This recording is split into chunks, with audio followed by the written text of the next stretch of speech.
जय श्री कृष्ण। राधे राधे भक्तों, आज हम आपको संतान सप्तमी की कथा सुनाने जा रहे हैं। यह व्रत भाद्रपद शुक्ल पक्ष की सप्तमी को पुत्र प्राप्ति तथा पुत्र रक्षा के लिए किया जाता है। पूजा विधि: दोपहर के समय चौक पूरकर चंदन, अक्षत, धूप, दीप, नैवेद्य, सुपारी तथा नारियल आदि से शिव पार्वती की पूजा करें। इस दिन खीर, पूड़ी और गुड़ के पुओं का भोग लगाएं। रक्षा हेतु शिवजी का डोरा अर्पित करें और डोरे को शिवजी से वरदान के रूप में लेकर धारण करके कथा सुनें। माताएं पार्वती का पूजन करके पुत्र प्राप्ति तथा उसके अभ्युदय का वरदान मांगती हैं। कथा इस प्रकार है कि एक बार श्री कृष्ण ने युधिष्ठिर को बताया कि मेरे जन्म से पहले किसी समय मथुरा में लोमेश ऋषि आए थे। मेरे माता पिता देवकी तथा वसुदेव को ऋषि ने आदेश दिया, हे देवकी, कंस ने तुम्हारे कई पुत्रों को पैदा होते ही मारकर तुम्हें पुत्र शोक दिया। इस दुख से मुक्त होने के लिए तुम संतान सप्तमी का व्रत करो। देवकी ने पूछा, हे मुनि श्रेष्ठ, मुझे व्रत का पूरा विधि विधान बतलाओ। लोमेश ऋषि बोले, नहुष अयोध्यापुरी का प्रतापी राजा था। वहाँ विष्णुदत्त नामक ब्राह्मण भी रहता था। उसकी पत्नी का नाम रूपवती था। रानी चंद्रमुखी तथा रूपवती में परस्पर घनिष्ठ प्रेम था। एक दिन वे दोनों सरयू में स्नान करने गई। वहाँ और भी स्त्रियां स्नान कर रही थीं।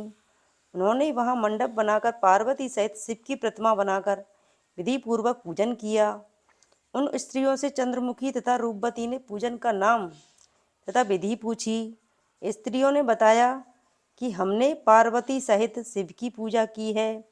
भगवान शिव का डोरा बांधकर हमने संकल्प किया है कि जब तक जीवित रहेंगी तब तक यह व्रत करती रहेंगी। यह मुक्ताभरण व्रत सुख तथा संतान देने वाला है। स्त्रियों की बात सुनकर उन दोनों सखियों ने भी जीवन पर्यंत इस व्रत को करने का संकल्प करके शिवजी के नाम का डोरा बांध लिया। किंतु घर पहुंचने पर वे संकल्प को भूल गईं। फलतः मृत्यु के पश्चात रानी वानरी तथा ब्राह्मणी मुर्गी की योनि में पैदा हुईं। कालांतर में पशु योनि छोड़कर मनुष्य योनि में आईं। चंद्रमुखी मथुरा के राजा पृथ्वीनाथ की रानी बनी और रूपवती ने एक ब्राह्मण के घर में जन्म लिया। इस जन्म में रानी का नाम ईश्वरी तथा ब्राह्मणी का नाम भूषणा रखा गया। भूषणा का विवाह राजपुरोहित अग्निमुखी के साथ हुआ। व्रत भूलने के कारण रानी इस जन्म में बांझ हुई। कहीं प्रौढ़ावस्था में जाकर उसको एक गूंगा तथा बहरा पुत्र जन्मा तो सही, पर 9 साल का होकर मर गया। भूषणा ने व्रत को याद रखा था, इसलिए उसके गर्भ से सुंदर तथा स्वस्थ 8 पुत्रों ने जन्म लिया। रानी ईश्वरी के पुत्र शोक की संवेदना के लिए भूषणा उसे मिलने गई। उसे देखते ही रानी के मन में डाह पैदा हुई। उसने भूषणा को विदा करके उसके पुत्रों को भोजन के लिए बुलाया और भोजन में विष मिला दिया, परंतु भूषणा के व्रत के प्रभाव से उनका बाल भी बांका ना हुआ। रानी ने क्रोध में भरकर अपने नौकरों को आज्ञा दी कि भूषणा के पुत्रों को पूजा के बहाने यमुना में ढकेल दो। भूषणा के बालक व्रत के प्रभाव से इस बार भी बच गए। परिणामतः रानी ने जल्लादों को बुलाकर आज्ञा दी कि ब्राह्मण बालकों को वध स्थल ले जाकर मार डालो। जल्लादों के बेहद प्रयास करने पर भी बालक मर न सके। यह सुनकर रानी को आश्चर्य हुआ। उसने भूषणा को बुलाकर पूछा कि किस कारण उसके बच्चे नहीं मर पाए हैं। तब भूषणा बोली, आपको क्या पूर्व जन्म की बात स्मरण नहीं है? भूषणा बोली, क्या?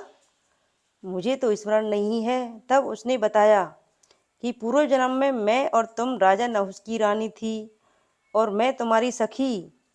हम दोनों ने एक बार भगवान शिव का डोरा बांधकर संकल्प किया था कि जीवन पर्यंत संतान सप्तमी व्रत को किया करेंगी, किंतु दुर्भाग्यवश हम भूल गईं और व्रत की अवहेलना होने के कारण विभिन्न योनियों में जन्म लेती हुई अब फिर इस मनुष्य जन्म को प्राप्त हुई हैं।